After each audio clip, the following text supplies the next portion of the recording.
ഇത് സിനിമയെ സംബന്ധിച്ചുള്ള സിനിമയാണ്. ലൂമിയർ സഹോദരന്മാർ ചലച്ചിത്രം ഒരു യാഥാർത്ഥ്യമാണ്. മുഖത്ത് ഇത്ര അഹങ്കാരം വേണ്ട.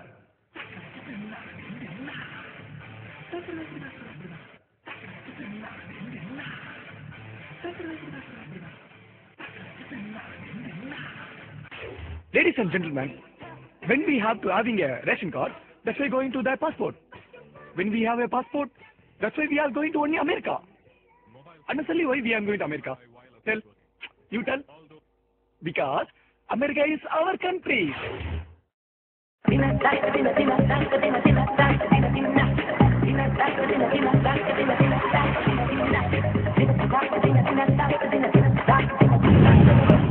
ശൃംഗാരം ചെയ്യൂ. ഇങ്ങനെയാണോ ഞാൻ കാണിച്ചത്? ഇത് പശു ചാണകം ഇടുമ്പോഴുള്ള ഭാവമാണ്. ഞാൻ കാണിച്ചതുപോലെ ഒന്നുകൂടെ കാണിക്കൂ. എന്തിനാണോ ശൃംഗാരത്തിന് ശരീരം മുഴുവനിട്ട് ഇളക്കുന്നത്?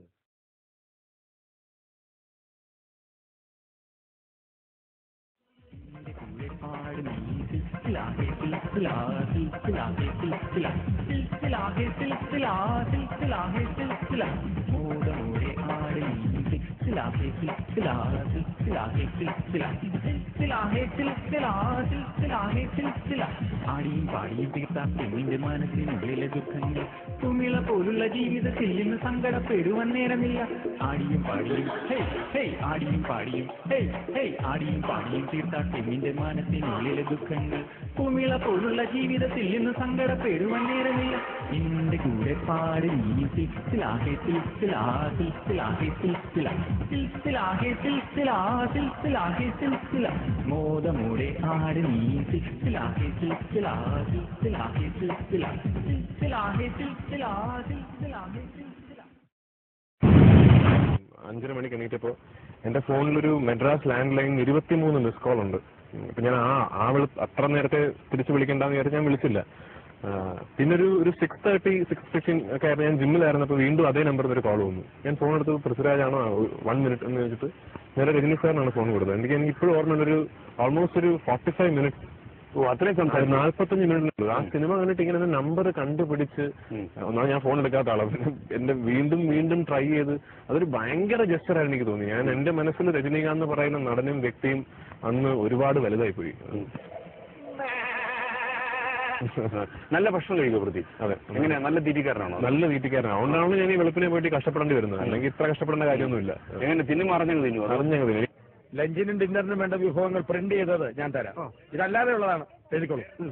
ഇളനീർ 30, ആസ്ട്രേലിയൻ ആപ്പിൾ 20, ബദാം കേക്ക് 1 കിലോ, കാഡ്ബറീസ് ബിസ്ക്കറ്റ് 10 പാക്കറ്റ്, പ്ലാസ്റ്റിമട 10 ബോട്ടിൽ.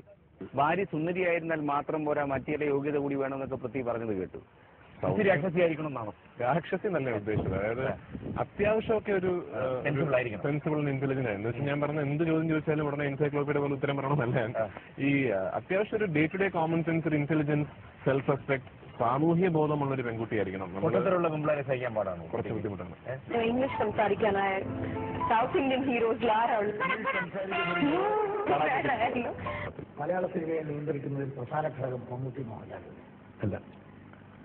ആർക്കും ഒരു സിനിമാ വ്യവസായത്തിനെ നിയന്ത്രിക്കാനൊന്നും പറ്റില്ല. മമ്മൂട്ടിയും മോഹൻലാലും ചെയ്യുന്നത് അവരുടെ സിനിമകളാണ്. അവർക്ക് മറ്റൊരാളുടെ സിനിമ ഒന്നും ചെയ്യാൻ സാധിക്കില്ല.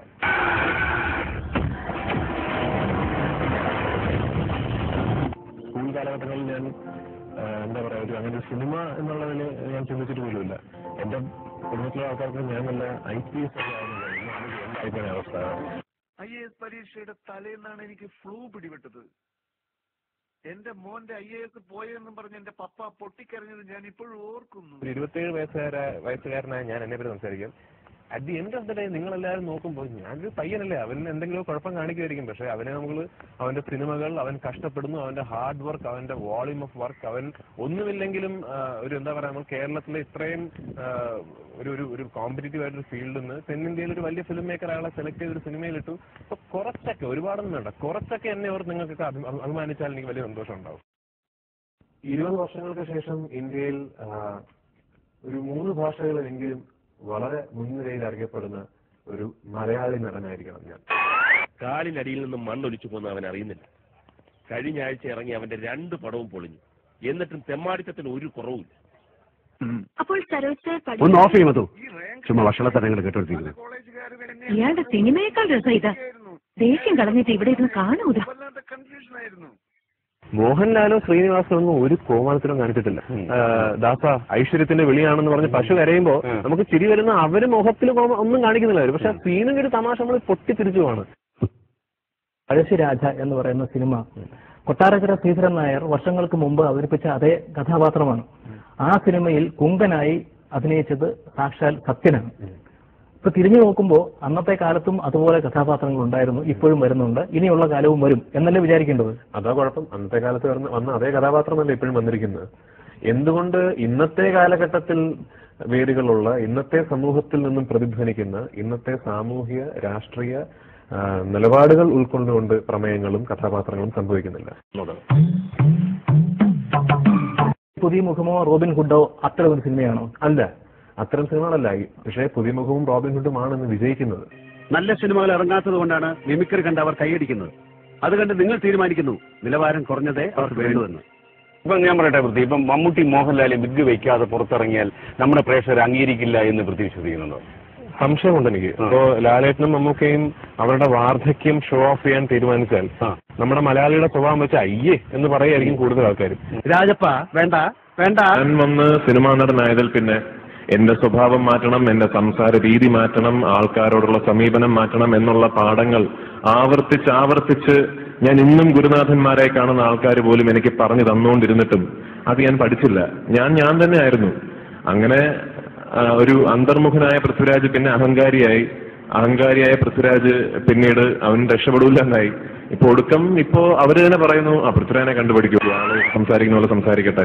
ആ പറഞ്ഞവനെ ഇങ്ങോട്ട് വിളിച്ചോണ്ടാ അടിച്ചവന്റെ കർണക്കുട്ടി ഞാൻ പൊട്ടിക്കില്ല. ഞാൻ 100% ആവശ്യപ്പെടും എനിക്കിഷ്ടപ്പെട്ട തിരക്കഥയായിരിക്കണം. യാതൊരു സംശയം വേണ്ട. എനിക്ക് ഇഷ്ടപ്പെടാത്ത തിരക്കഥയാണെങ്കിൽ ഞാൻ അഭിനയിക്കില്ല. ഉദാഹരണത്തിന് എന്നെ പോലീസ് അറസ്റ്റ് ചെയ്യാൻ വരുന്ന ഒരു രംഗമുണ്ടല്ലോ, അത് നടക്കില്ല. അറസ്റ്റ് ചെയ്യാൻ വരുന്ന പോലീസുകാരെ എനിക്ക് ഇടിക്കണം, ഇടിച്ചിടിച്ച് നിലം പരിശാക്കണം, എന്നിട്ട് ഞാൻ സ്ലോ മോഷനിൽ നടന്നു പോകും. അപ്പോൾ തിയേറ്ററിൽ ഭയങ്കര ക്ലേപ്പായിരിക്കും. പോലീസുകാരെ ഇടിച്ച് സ്ലോ മോഷനും കഴിഞ്ഞ് ഞാൻ നേരെ പോവുകയാണ് DGPയുടെ ഓഫീസിലേക്ക്. എന്നിട്ട് 2 കൈയും നീട്ടി ഞാൻ പറയുന്നു, എന്നെ അറസ്റ്റ് ചെയ്യൂ. ഇന്റർനെറ്റിൽ എനിക്കെതിരെയുള്ള പ്രചരണങ്ങൾ എന്നൊക്കെ പറയുന്നത് ഒന്നുകിൽ അവർക്ക് വേറെ ജോലി കാണില്ല, അല്ലെങ്കിൽ ഉള്ള ജോലി മാറ്റി നിർത്തി അതിൽ നിന്ന് സമയം കണ്ടെത്തി എനിക്കെതിരെ പരാമർശങ്ങൾ ഉയർത്താൻ ഇത്രയും വലിയ എഫേർട്ട് എടുത്ത് ഇത്രയും സമയം കണ്ടെത്തി ഇവർ കഷ്ടപ്പെടുമ്പോൾ എനിക്ക് എത്രമാത്രം പ്രസക്തിയുണ്ട് എന്നാണ് ഒരു രീതിയിൽ ഇവർ പറഞ്ഞു തരുന്നത്. അപ്പൊ അതിൽ സമാധാനം കണ്ടെത്തുക എന്നുള്ളതാണ് ഒന്നുകിൽ എന്റെ വളർച്ച, അല്ലെങ്കിൽ എന്റെ നിലനിൽപ്പ്, അല്ലെങ്കിൽ ഞാനെന്ന വ്യക്തി, അല്ലെങ്കിൽ ഞാനെന്ന നടൻ. അയാളെ അത്രമാത്രം സമാധാനം കെടുത്തുന്നുണ്ട് അയാൾ. ഞാൻ അറിഞ്ഞു, മാവിയുള്ള മാവിലല്ലേ ആളുകൾ കല്ലെറിയൂ. എന്റെ വളർച്ചയിൽ അസൂയമൂത്ത ഏതൊരുത്തനായിരിക്കും അത് ചെയ്തത്. മറ്റാർക്കും എത്തിപ്പിടിക്കാൻ പറ്റാത്തത്ര ഉയരത്തിൽ ഞാൻ എത്തിക്കഴിഞ്ഞു എന്നതിന്റെ തെളിവായിട്ടാണ് ഞാൻ അതിനെ കാണുന്നത്. സത്യത്തിൽ ഒരു അംഗീകാരമല്ലേ ആ കല്ലേറ്. എന്റെ 7 പടങ്ങളിലെ വരിയായി സൂപ്പർ ഹിറ്റായത്. അത് പലരുടെയും ഉറക്കം കെടുത്തിയിരിക്കുകയാണ്. അവർ കല്ലെറിയുക മാത്രമല്ല, എന്റെ പടം ഓടുന്ന തിയേറ്ററുകളിൽ കാശ് കൊടുത്ത ആളുകളെ കെട്ടി കൂവിക്കുകയുമാണ്. പൃഥ്വിരാജും ഒരു സൂപ്പർ സ്റ്റാർ ആണ് എന്ന തരത്തിൽ പ്രചരിപ്പിക്കാനുള്ള ഒരു ഉത്സാഹം താങ്കളുടെ ഫാൻസ് അസോസിയേഷനും താങ്കളുടെ ബന്ധപ്പെട്ട ആളുകളിൽ നിന്നും ഉണ്ടായി എന്നുള്ളത് നിഷേധിക്കാൻ കഴിയുമോ?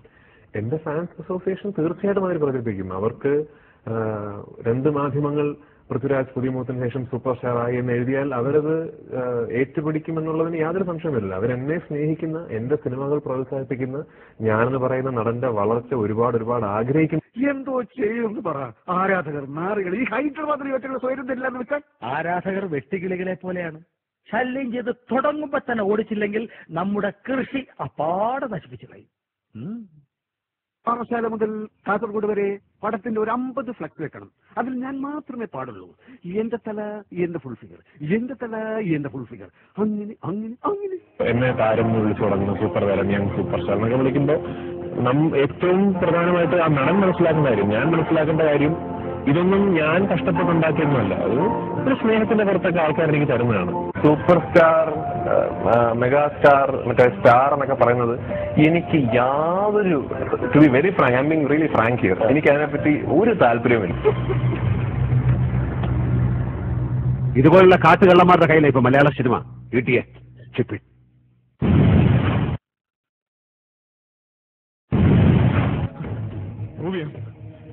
പ്രൂവ് ചെയ്യാം. പക്ഷെ എങ്ങനെ? അവകാശമോ അധികാരമോ ഒന്നുമില്ലാത്തൊരു സാധാരണക്കാരനായി പോയില്ല ഞാൻ. എന്റെ നഷ്ടം എന്റേത് മാത്രമാണ് സർ. ഇത് നഷ്ടപ്പെടാനൊന്നും ബാക്കിയില്ല. അതുകൊണ്ട് എനിക്ക് പേടിയില്ല. വിടില്ല ഞാൻ. ഒരുത്തനെ ഞാൻ വിടില്ല. ഇതിന്റെ പുറകിൽ ആരൊക്കെയാണെങ്കിലും ഇനിയൊരു ജീവിതം തകർക്കാൻ അവരാരും ഉണ്ടാവില്ല. അതിനുവേണ്ടി പടച്ചടം ബാക്കി വെച്ചതാണ് എന്നെ.